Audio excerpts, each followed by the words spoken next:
নমস্কাৰ সকলোলৈকে ষ্টাডি ইকে চেনেললৈ সকলোকে স্বাগতম জনাইছো। আজি আমি চাইল্ড ডেভেলপমেন্ট এণ্ড পেডাগজিৰ 4 নম্বৰ পইণ্টটো লছ অফ টিচিঙৰ বিষয়ে আলোচনা কৰিম। ইতিমধ্যে মই বাকিবোৰ পইণ্ট অলৰেডি ডিসকাস কৰিছো। কমেন্ট সেকশনত লিংক আছে, আপোনালোকে তাৰ পৰা চাব পাৰিব। পেডাগজিৰ লছ অফ টিচিংটো হৈছে আজি 5 নম্বৰ ক্লাছ। সিলেবাস ইতিমধ্যে মই দিছো, আপোনালোকে কপিত ধুনিয়াকৈ লিখি লব, বেছি অসুবিধা নহয় বা স্ক্ৰিনশ্বটো লৈ লব পাৰে ইয়াৰ পৰা আপোনালোকে।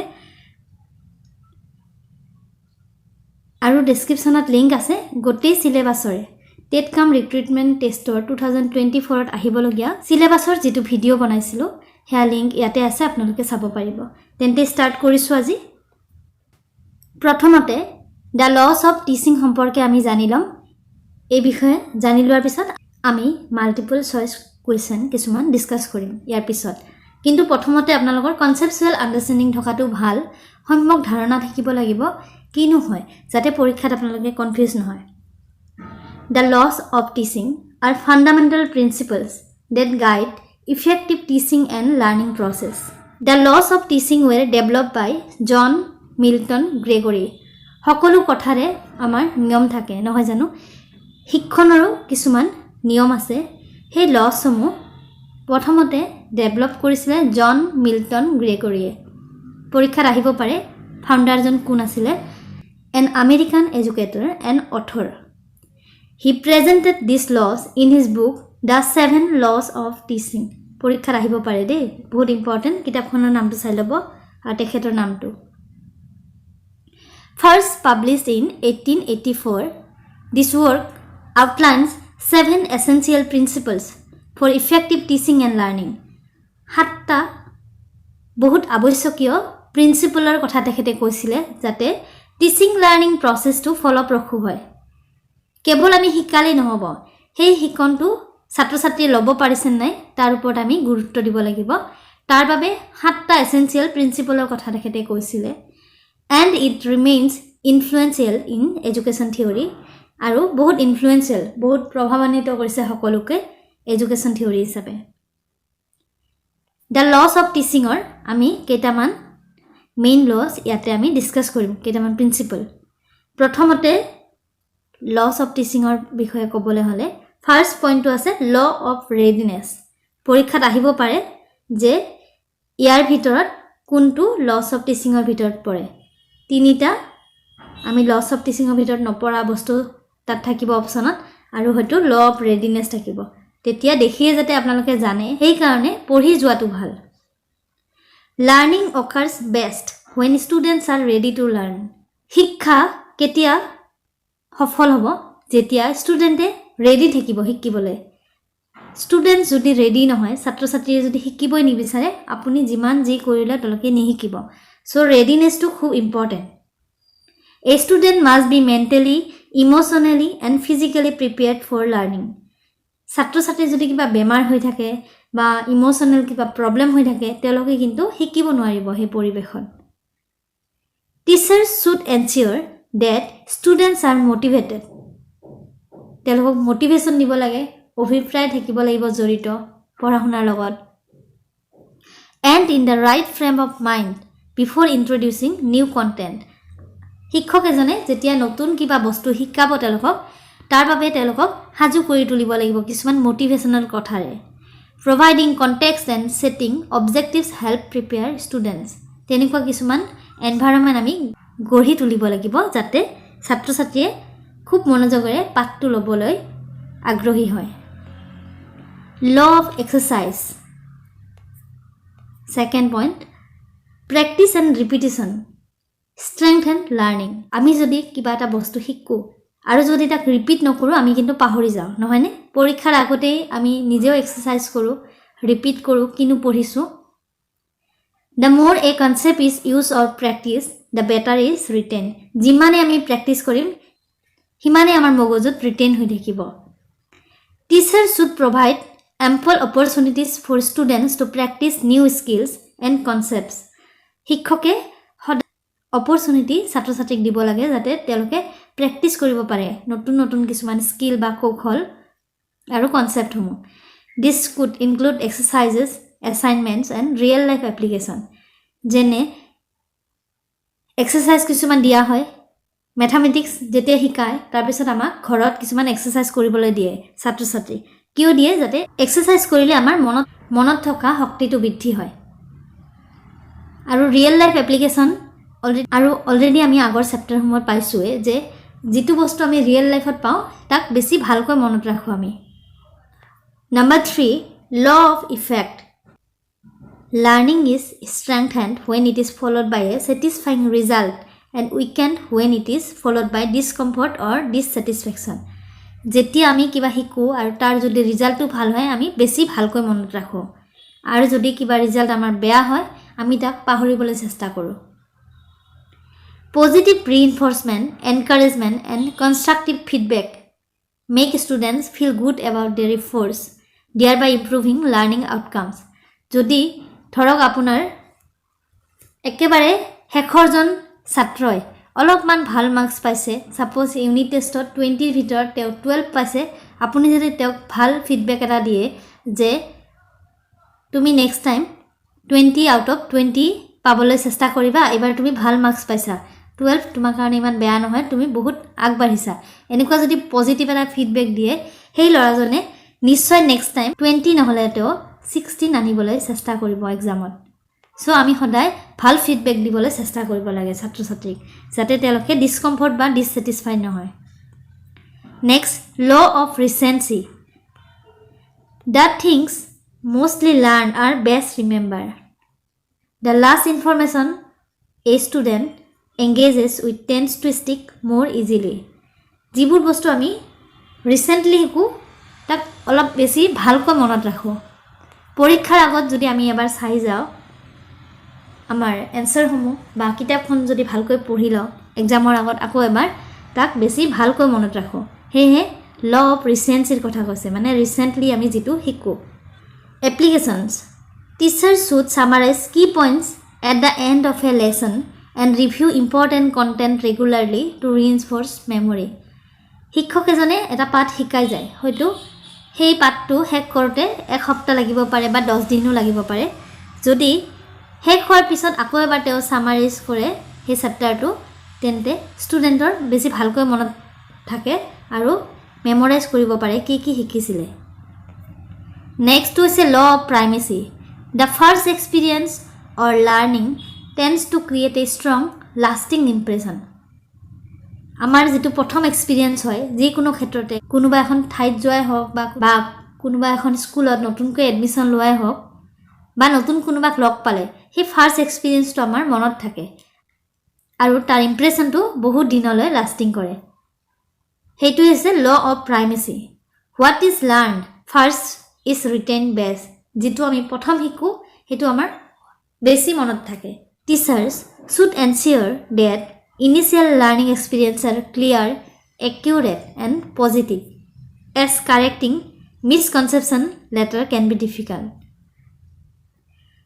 শিক্ষকে সদায় এটো এনশিওর কৰিব লাগে বা মনত ৰাখিব লাগিব যে যেতিয়া আমি ফাৰ্স্ট কিবা চেপ্টাৰ তেওঁলোকক বুজাও হেতু সদায় ক্লিয়াৰ হ'ব লাগে একুৰেট হ'ব লাগে আৰু পজিটিভ হ'ব লাগে যাতে ছাত্ৰ ছাত্ৰীয়ে ভালদৰে গ্ৰহণ কৰিব পাৰে আৰু তেওঁলোকৰ হেতু মনতো বেছিকে থাকিব বহুত দিনলৈ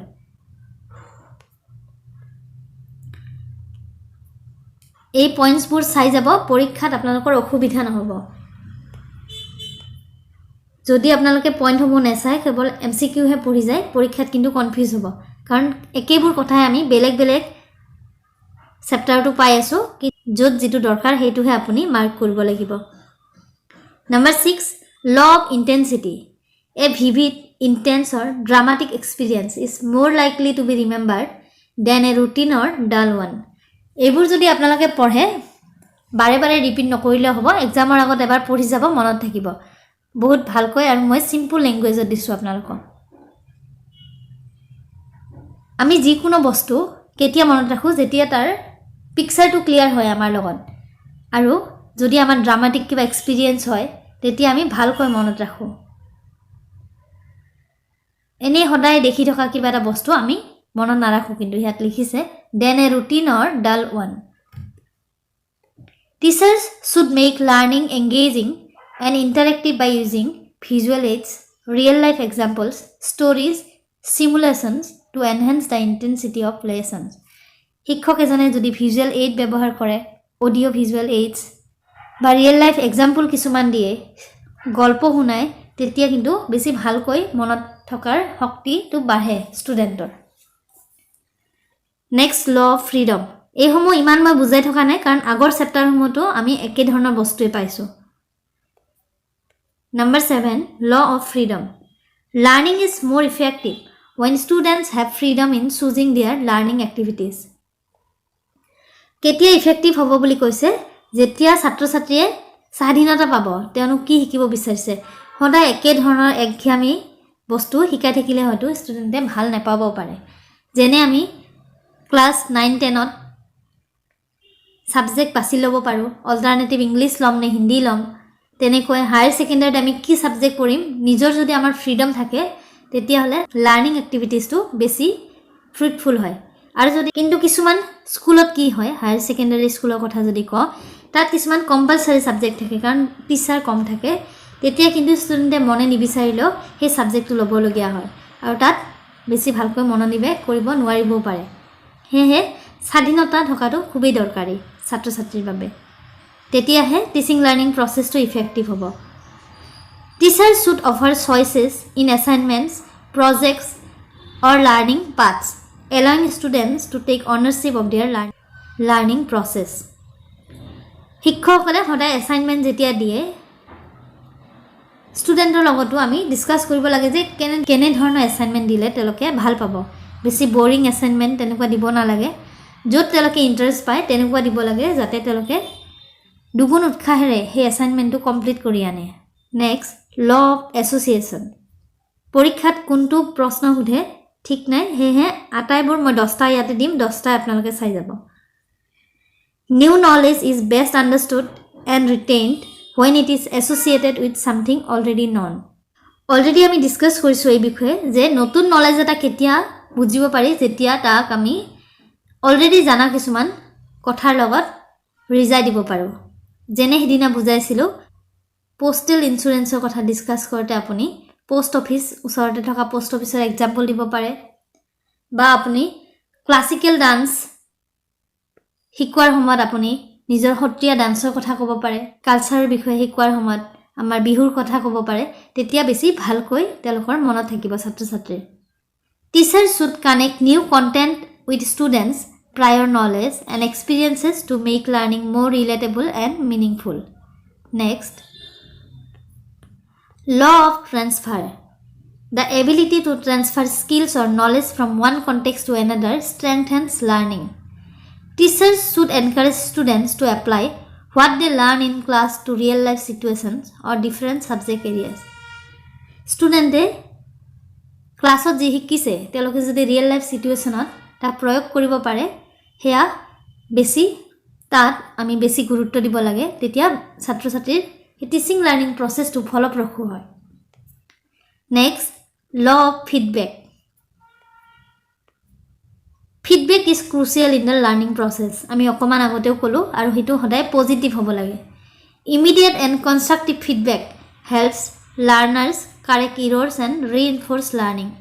আমি যদি ছাত্ৰ ছাত্ৰীক কেতিয়াবা পঢ়িবলৈ দিওঁ পাঠটো, তেতিয়া আমি যদি লগে লগে তেওঁৰ ভুলটো কৈ দিওঁ, তেতিয়াহ'লে ছাত্ৰ ছাত্ৰী ভালকৈ মনত থাকে। কিন্তু আমি যদি একো ফিডবেক নিদিওঁ, পঢ়ি আছে স্পেলিং ভুল, ছাত্ৰ ছাত্ৰীয়ে যে সেই পাঠটো পঢ়িলে তাৰ কোনো গুৰুত্বই নাথাকিব।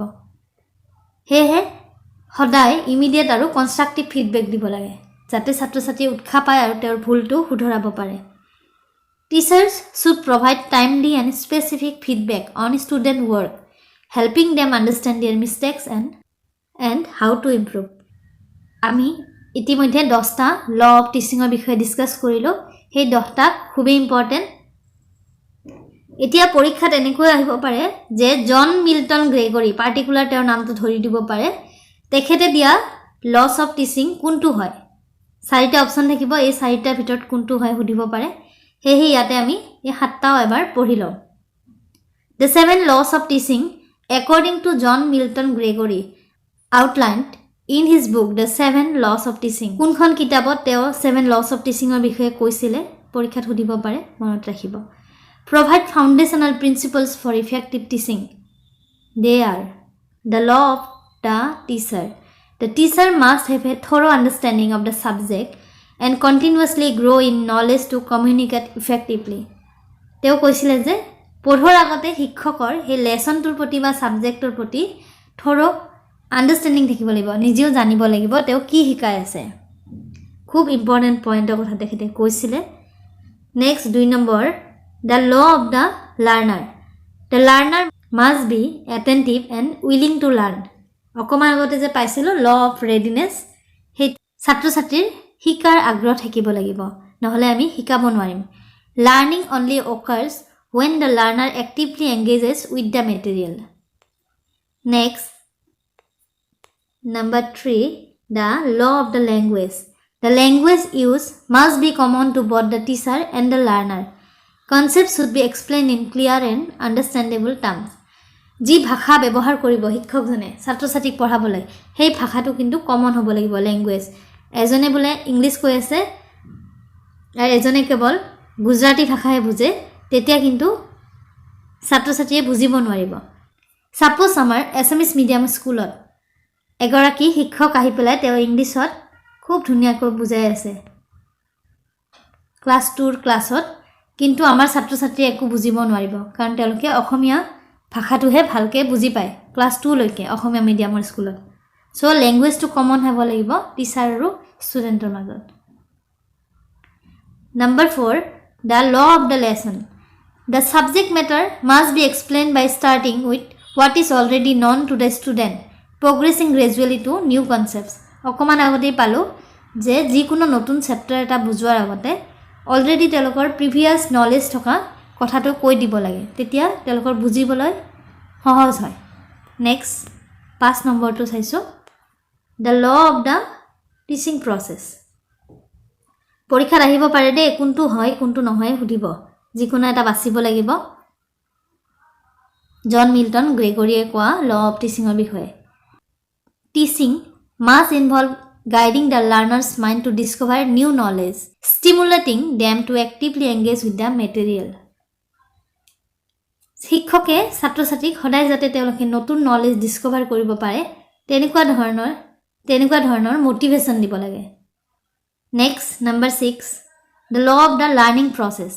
The learner must integrate the new information through reflection, understanding, and application. True learning comes from personal effort and thought. ছাত্ৰ ছাত্ৰীয়ে যেতিয়া শিকে তেওঁলোকে নিজৰ যি নতুন নলেজ বা নতুন ইনফৰমেশনটো তেওঁলোকে বুজিব চেষ্টা কৰিব লাগে বা তাক ৰিয়েল লাইফত এপ্লিকেবল কৰিবলৈ চেষ্টা কৰিব লাগে ছাত্ৰ ছাত্ৰী যদি একো এফৰ্ট নিদিয়ে জানিবলৈ তেতিয়া কিন্তু তেওঁলোকে বুজিব নোৱাৰিব Number 7 the law of review and application constant review and practice are essential for mastery revisiting material helps reinforce and solidify learning অকমান আগতে পাইছিলো আমি যি পঢ়ো তাক যদি আমি এক্সারসাইজ কৰি থাকো বা প্ৰ্যাকটিস কৰি থাকো বেছিকৈ মনত থাকে আমাৰ এতিয়া আমি কিছুমান মাল্টিপল চয়েস কোৱেশ্চন ডিসকাস কৰিম পৰীক্ষাত আহিব পৰা ধৰণৰ Number 1 which of the following is not one of the 7 laws of teaching by John Milton Gregory অকমান আগতে পাইছিলো এনসারটো সাগে নিজে আপোনালোকে ধৰিব পাৰিছে laws of the teacher পালো the law of the learner পালো the law of the language পালো যে ল্যাঙ্গুৱেজ কমন হ'ব লাগে ষ্টুডেন্ট আৰু শিক্ষকৰ মাজত সো আনসাৰ হ'ব number C the law of the education systemৰ বিষয়ে জন মিল্টন গ্ৰেগৰীয়ে কোৱা নাছিলে so answer C correct answer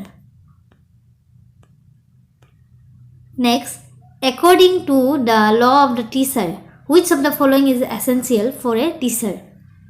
এই conceptual understanding খিনি থাকিলে আপোনালোকে answerটো এবাৰতে কৰিব পাৰিব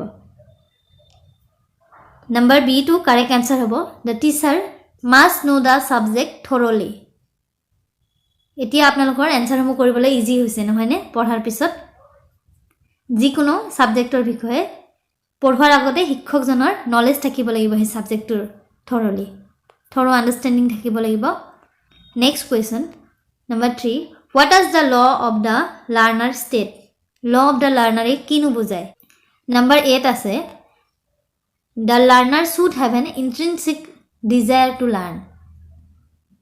Learner কোন হয় ছাত্ৰ ছাত্ৰী কোনে শিকিব বিচাৰে তেওঁৰ যদি ইচ্ছা থাকে শিকিবলৈ তেওঁ শিকিব পাৰিব নাম্বাৰ এ টো কাৰেক্ট আনসাৰ তেওঁৰ যদি ইচ্ছা নাথাকে তেওঁ কিন্তু যিমান আপুনি মাৰিলে পিটিলেও শিকিব নোৱাৰিব সো তেওঁৰ শিকিবলৈ ইচ্ছা থাকিব লাগিব ইন্ট্ৰিনসিক ডিজায়াৰ থাকিব লাগিব ভিতৰৰ পৰা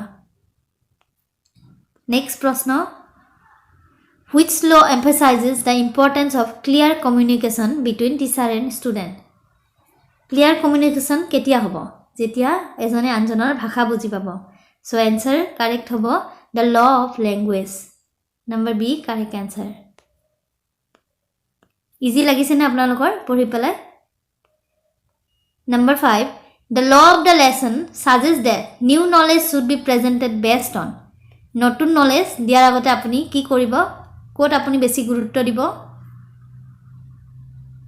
number B correct answer the experience is already known by the learner নতুন লেসন দিয়াৰ আগতে আপুনি লাৰ্নাৰ জনৰ আগৰ প্ৰিভিয়াস এক্সপেৰিয়েন্সৰ ওপৰত আপুনি বেস কৰিব লাগিব the experience is already known by the learner আমি অভিজ্ঞতাৰ ওপৰত গুৰুত্ব দিব লাগিব নেক্সট প্ৰশ্ন number 6 according to the law of the teaching process which of the following is important for successful teaching number B correct answer the teacher must guide students to discover truth themselves আমি এনেকে motivation দিব লাগিব যে তেওঁলোকে নিজে কিছুমান সত্য বা নতুন ইনফরমেশন ডিসকভার কৰে আবিষ্কাৰ কৰে next question number 7 what does the law of review emphasize review মানে হৈছে ৰিপিট কৰা বুলি ক'ব পাৰে আপুনি number B correct answer repetition is key to mastering content অকমান আগতে আমি law of exercise law of repetition এর বিষয়ে পঢ়িছিলো